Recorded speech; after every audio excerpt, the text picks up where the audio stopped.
కింద సామూహికంగా శ్రీ సత్యనారాయణ స్వామి వ్రతాన్ని భక్తి కొలిది ఆచరిస్తున్నారు. ఆ సమయంలో ఆ యొక్క గొల్లలు ఆ రాజుగారు చెట్టు కింద కూర్చొని ఉండడం గమనించినటువంటి వాడై ప్రసాదాన్ని, వ్రతం పూర్తయిన తర్వాత ప్రసాదాన్ని తీసుకుని వెళ్లి రాజుగారికి అందించడం జరుగుతుంది. కానీ ఆ రాజుగారు ఆ ప్రసాదాన్ని భుజించకుండా అచ్చటనే వదిలిపెట్టి తన రాజ్యానికి వెళ్ళిపోతాడు. ఎప్పుడైతే ఆ రాజుగారు ప్రసాదాన్ని భుజించకుండా తన రాజ్యానికి వెళ్ళాడో అప్పుడు ఆ సత్యదేవునికి తనపై ఆగ్రహం వచ్చి తన యొక్క రాజ్యము, తనకున్నటువంటి ధనాన్ని పోగొట్టుకున్నటువంటి వాడై తనకున్నటువంటి 9 కుమారులు కూడా మరణించడం జరిగిందట ఆ సత్యదేవుని యొక్క శాపం కారణంగా. ఆ విధంగా రాజ్యహీనుడు, ధనహీనుడు, సంతానహీనుడు అయ్యాడు.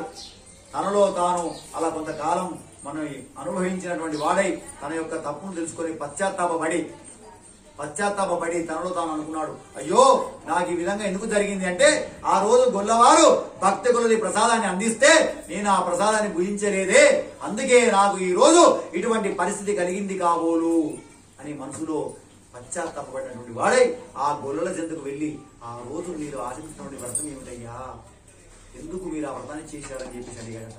అప్పుడు వారు ఇది సత్యనారాయణ స్వామి వ్రతం అని మీకు ఇచ్చినటువంటి ప్రసాదము శ్రీ సత్యనారాయణ స్వామి ప్రసాదం అని చెప్పాడట. అందుకే ఎవరైనా మనకు ప్రసాదాన్ని ఇస్తే నాలో ఫ్యాక్టరీ ఉన్నది, షుగర్ ఫ్యాక్టరీ తినా అని అనకుండా మనం తీసుకోవాలి. తీసుకొని మనం తినకుండా మనకి ఇష్టం లేకున్నా తీసుకొని ఎవరికైనా అందించాలి. పంచడంలో ఉన్నటువంటి ఆనందం ఎక్కడ దొరకదు, గుర్తుపెట్టుకోండి. మనం తినకుండా అందుకే తిరుపతి నుంచి లడ్డు తీసుకొస్తే 10 మందికి పంచుతాం. పాదన దర్శనం వెళ్ళి లడ్డు తీసుకొస్తే 10 మందికి పంచుతాం. ఏ క్షేత్రానికి దర్శనానికి తీర్థయాత్రకు వెళ్ళినా మనం ఏం చేస్తాం, మనం ఒక్కడే తిన్నామా 10 మందికి ఇస్తాం. మనం బంధువులు, ఆప్తులు, స్నేహితులకు పంచడంలో ఉన్నటువంటి ఆనందం ఎక్కడ దొరకదు, గుర్తుపెట్టుకోవాలి. ఒక పండు తినాలన్నా మన దగ్గరికి వచ్చినటువంటి అతిథికి మనం ఇచ్చి తింటాం. కాబట్టి ఆ విధంగా మనకు ఎవరైనా ప్రసాదం ఇస్తే నాకు వద్దు అనద్దు, తీసుకొని మనకు తినబుద్ధి కాకుండా వేరే వాళ్ళకు పంచిపెట్టాలి. కాబట్టి ఆ విధంగా ప్రసాదాన్ని త్యజించడం వలన ఆ రాజుగారు ఆ విధంగా కష్టాల అయ్యాడు.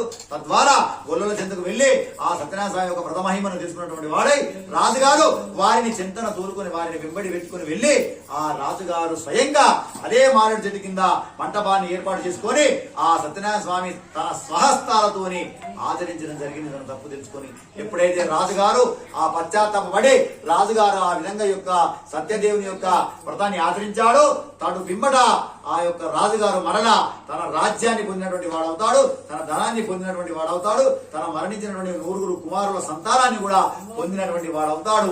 తద్వారా తన తప్పులు తెలుసుకొని తాను ఒక్కడే మరి ఆచరించకుండా రాజ్యంలో ఉన్నటువంటి ప్రజలందరి చేత కూడా ఈ యొక్క వ్రతమహిమను తెలిపినటువంటి వాడై వారందరి చేత కూడా ఈ యొక్క వ్రతాన్ని ఆచరింపజేసి చాలా మంచి పేరు తెచ్చుకొని చక్కగా రాజ్య పరిపాలన చేస్తూ మోక్షాన్ని పొందడం జరిగింది. చివరి అంత్యమున స్వర్గలోక ప్రాప్తి పొందడం జరిగింది అని ఈ యొక్క రాజుగారి వృత్తాంతాన్ని చాలా చక్కగా సూత మాస్టర్ వారు చెప్పడం జరుగుతుంది. కాబట్టి ఓ భక్త జనులారా, వ్రతం చేయడానికి మనకు ఆస్కారం వీలు కాదు, ఇంట్లో వసతి లేదు.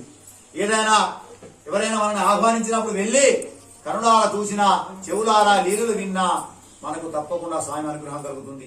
లేదు దేవాలయానికి వెళ్ళి మనం చేసుకోవచ్చును కదా, దేవాలయం కూడా నిర్వహిస్తున్నారు. కాబట్టి మనకి ఇంట్లో వసతి లేకుంటే దేవాలయానికి వెళ్ళి కూడా చేసుకోవచ్చును. పౌర్ణమి నాడు కానివ్వండి, ఏకాదశి కానివ్వండి, శక్తి ఉన్నటువంటి వారు నెల కూడా ఆచరించవచ్చును. లేదా ఏడాదికి ఒకసారైనా కూడా ఈ వ్రతాన్ని తప్పకుండా ఆచరించాలి. తద్వారా స్వామి వారి యొక్క అనుగ్రహాన్ని మనము పొందడం జరుగుతుంది అని చెప్పడం జరుగుతుంది.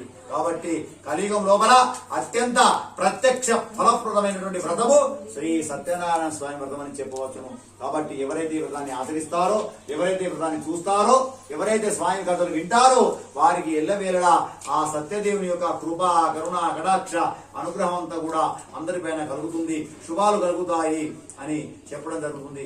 ఒక్కొక్క గ్రామం లోపల, ఒక్కొక్క ప్రాంతం లోపల ఆ యొక్క స్వామిని నానా రకాల నామాలతో పిలుస్తారు. సత్యనారాయణ స్వామి అంటాం మనం, సత్యేశ్వరుడు అంటారు, కొంతమంది సత్యదేవుడు అంటారు. ఎట్లా పిలిచినా పేరు లోపల ఏమున్నది? సత్యం. ఏమున్నది? సత్యం అని ఉన్నది. కాబట్టి ఆ విధంగా సత్యాన్ని మనకు కనబడేట్టుగా చేస్తాడు. మనం కోరుకున్నటువంటి కోరికలన్నీ కూడా నెరవేర్చేందుకు ఆశీర్వదిస్తాడు. కాబట్టి అతనికి ఆ నామకరణం చేయడం జరిగింది సత్యనారాయణ స్వామి అని. కాబట్టి ఈ విధంగా ఈ రోజు మీరు ఎంతో భక్తి కొలది, శక్తి కొలది మరి ఈ వ్రతాన్ని మీరు చేశారు. మీరందరూ కూడా ఈ వ్రతాన్ని చూశారు, ఆనందించారు. ఆ స్వామివారి యొక్క కృపకు పాత్రలు అయ్యి మీ అందరిపైన కూడా సత్యనారాయణ స్వామి యొక్క శుభాశీసులు మీ అందరి కుటుంబాల పైన కూడా ఉండాలని చెప్పేసి ఆ మనసారా ఆ భగవంతుని ప్రార్థిస్తూ ఇంతతో ఈ అధ్యాయాన్ని ముగించడం జరుగుతుంది. ఇది స్కాంద పురాణే రేవాకాండే శ్రీ సత్యనారాయణ స్వామి కథాయం పంచమాధ్యాయం సమాప్తః. శ్రీ రమా సహిత వీర వెంకట సత్యనారాయణ భగవానికి జై. శ్రీ లక్ష్మీనారాయణ భగవాన్